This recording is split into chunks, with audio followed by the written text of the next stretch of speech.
Hola y bienvenidos. Hoy tenemos sobre la mesa un documento que, a primera vista parece muy directo, ¿no? Una guía con 5 consejos clave para ser un analista de datos más eficaz. Pero lo que nos ha llamado la atención y el motivo de este análisis es que no parece una simple lista. Yo sospecho que estos 5 puntos son más bien un sistema, que están interconectados. Nuestra misión hoy es descubrir ese hilo que los une y ver si al final la suma es mucho más que las partes. Vale, vamos a desgranar esto, porque la clave creo que no está en qué son, sino en cómo dialogan entre sí. Es una buena forma de plantearlo, sí, porque en el mundo de los datos es muy fácil caer en la trampa de la checklist. Sé SQL, check. Sé Python, check.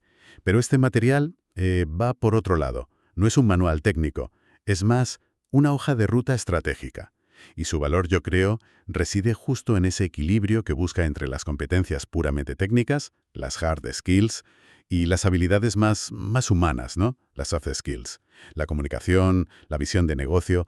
A menudo se olvida que la técnica, sin propósito, es solo ruido. Y ese propósito empieza por la base, por el primer consejo que es dominar las herramientas básicas con soltura. La fuente menciona las habituales: Excel, SQL, Python o R, y para visualización, pues Power BI o Tableau. Hasta aquí, bueno, nada nuevo. Pero hay una frase que me parece que va un poco a contracorriente de la cultura esta de acumular certificados y logos en LinkedIn. Es más importante tener un dominio profundo de unas pocas esenciales en lugar de un conocimiento superficial de muchas. Entiendo la idea, pero me genera una duda. En un mundo que cambia tan rápido, ¿no hay un riesgo en especializarse demasiado en una o dos herramientas que pueden quedar obsoletas? Pienso en la gente que era experta absoluta en Flash. ¿Cómo se equilibra esa maestría con la necesidad de ser adaptable? Esa es la tensión fundamental, sí. Es una pregunta excelente. El riesgo de la obsolescencia es real, no se puede negar. Pero lo fascinante aquí, y creo que es lo que hay debajo de este consejo, es que el valor no está en la herramienta en sí, sino en el proceso de alcanzar la maestría. Cuando tú dominas una herramienta a un nivel profundo, no solo aprendes sus comandos, aprendes a pensar de una manera determinada, a resolver problemas con creatividad, a entender sus límites y a forzarlos. Es como aprender a tocar un instrumento. Quien domina el piano puede pasar al órgano o al clavecín con mucho más facilidad, porque no solo ha aprendido a pulsar teclas, ha aprendido música, Claro. teoría, ritmo. La habilidad que se transfiere no es saber Python, es saber cómo dominar un lenguaje de programación complejo. Esa capacidad de aprendizaje profundo es lo que te da la agilidad para pivotar cuando una herramienta decae y emerge otra. Claro, es la diferencia entre aprender una receta y aprender a cocinar. La receta se queda vieja, la habilidad de combinar sabores y técnicas es para siempre. Eso le da mucho más sentido.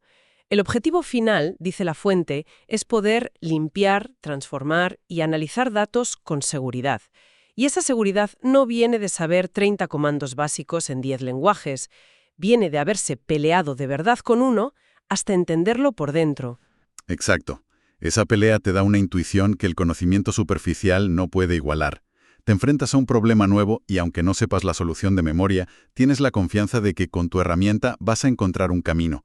Es una confianza creativa, no memorística, y esa es la base sobre la que se puede empezar a construir algo de valor. Sin esa seguridad técnica, siempre estás jugando a la defensiva. Vale, entonces la habilidad clave es aprender a aprender profundamente. Pero esa habilidad técnica, por muy sólida que sea, puede ser un martillo potentísimo en busca de un clavo si no se entiende qué se está construyendo. He visto análisis técnicamente impecables que acaban en un cajón. Supongo que aquí es donde el segundo consejo se vuelve crucial: comprender el contexto del negocio. Aquí es donde la cosa se pone realmente interesante. Absolutamente. Este es el salto que diferencia a un programador de datos de un analista estratégico. La fuente lo articula con dos preguntas que parecen sencillas, pero son demoledoras. ¿Cuál es el objetivo de este análisis? ¿A quién le servirá este resultado? Puede ser un virtuoso del piano, volviendo a la analogía, pero si la audiencia quiere escuchar rock y tú tocas una sonata de Mozart, Has fracasado. por muy perfecta que sea tu ejecución, has fracasado. El valor no reside en la proeza técnica, sino en su relevancia. Y a veces el negocio no te da la pregunta masticada. La gente llega con peticiones vagas como «quiero un dashboard de ventas» o «analiza a los clientes». ¿No es parte del trabajo del analista entonces ayudar a formular la pregunta correcta? Ser casi un detective antes que un técnico. Ir más allá y preguntar, ¿qué decisión quieres tomar con esto? ¿Qué harías diferente si supieras X sobre los clientes? Has dado en el clavo. Ese es el rol proactivo. Un técnico de datos espera la pregunta. Un analista estratega la provoca, la refina, la desafía, se convierte en un socio de pensamiento. A menudo, el usuario de negocio tiene una intuición, un problema, pero no sabe cómo traducirlo en una pregunta analítica. El buen analista actúa como un traductor y a veces casi como un psicólogo, escuchando lo que no se dice para entender la necesidad real. Si no haces ese trabajo de detective, corres el riesgo de pasar semanas respondiendo perfectamente a la pregunta equivocada. Si conectamos esto con el panorama general, es el punto que convierte los datos, que son un coste, en inteligencia, que es un activo. Y hablando de ser un detective, eso implica tratar con pistas y pruebas que no siempre están limpias y ordenadas. A menudo el escenario del crimen es un caos, lo que nos lleva directamente al trabajo menos glamuroso, el que nadie ve, pero el que lo sostiene todo. El consejo número 3. Asegurar la calidad de los datos. El trabajo sucio, sí. El documento es muy tajante aquí. Si los datos tienen defectos, cualquier análisis estará sesgado o será poco fiable. Es la base de la pirámide. Puedes tener las mejores herramientas y la pregunta de negocio más brillante, pero si construyes sobre cimientos de arena, el edificio se caerá. Se cae, sí. Y no solo se caerá, sino que dará una falsa sensación de seguridad justo antes de derrumbarse, lo cual es todavía más peligroso. Totalmente. El documento habla de validaciones y transformaciones prudentes que suena muy metódico, pero seamos honestos, en la realidad la presión por la velocidad es brutal. El jefe quiere el gráfico para la reunión de mañana. ¿No es a veces más realista buscar un suficientemente bueno en los datos para tomar una decisión rápida, en lugar de aspirar a una perfección que puede paralizar el proyecto? ¿Dónde está el equilibrio? Esa es la tensión diaria de este trabajo. Y la respuesta no es sencilla, ¿eh? No se trata siempre de buscar una perfección absoluta, que a menudo es inalcanzable. Se trata de una cuestión de integridad profesional y de transparencia. El equilibrio se encuentra en entender las imperfecciones de tus datos y ser explícito sobre ellas. Quizá no puedas corregir todos los valores atípicos, pero debes saber que existen y evaluar cómo podrían afectar a tu conclusión. El problema no es usar datos imperfectos, el problema es presentarlos como si fueran perfectos. La fuente habla de un enfoque cuidadoso, casi forense, y creo que esa es la mentalidad. Interrogar los datos, conocer sus debilidades y, lo más importante, comunicar esas limitaciones. Eso es un matiz clave. No es tanto limpia todo como entiende la suciedad y ponle una etiqueta. Y esa idea de comunicar las limitaciones es parte de un punto mucho más grande, ¿verdad? El cuarto consejo, comunicar los hallazgos de forma efectiva. Porque puedes tener datos de calidad, un análisis con propósito y dominar tus herramientas. Pero si al final lo presentas como una hoja de cálculo con 50 columnas, la reacción en la sala es silencio y gente mirando el móvil. Exacto. Es la última milla, y es donde fracasan muchísimos proyectos brillantes. El análisis más revolucionario del mundo no sirve de nada si se queda en el disco duro de quien lo hizo. Y aquí el documento da en el clavo al enfatizar la idea de crear una narrativa. Es la diferencia abismal entre mostrar datos y contar una historia. Mostrar es pasivo. Le dices a tu audiencia, aquí están los números, haced vosotros el trabajo de interpretarlos. Contar una historia es activo. Guías a la audiencia por un viaje. Este era el problema, esto es lo sorprendente que encontramos, y esto es lo que creemos que significa para nosotros. Recuerdo una vez que teníamos que presentar un análisis sobre la rotación de clientes. La primera versión era una tabla con 20 columnas, tasas de cancelación por segmento. Un desastre. Nadie reaccionó. La segunda vez, la presentación se tituló La historia de los 500 clientes que perdimos en silencio. Y empezamos mostrando el viaje típico de un cliente que se iba, cómo bajaba su interacción, los emails que ignoraba, la última compra. La sala entera se quedó en silencio. Era exactamente el mismo dato, pero una era un informe y la otra una historia. Y la historia provocó acción. ¡Qué gran ejemplo! Ilustra perfectamente el punto. Y dentro de esa narrativa hay una trampa peligrosa que hay que evitar.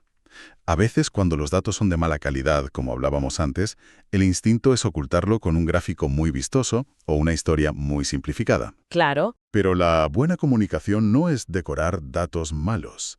La verdadera narrativa de integridad es tener la honestidad de decir, esto es lo que sabemos con certeza gracias a los datos, y esto es donde los datos son débiles y tenemos que ser cautos. Esa vulnerabilidad, paradójicamente, genera mucha más confianza que una certeza impostada. La fórmula que propone la fuente es oro. Estos hallazgos implican esto, y podrían llevarnos a estas acciones. Es un puente directo entre el dato y la decisión.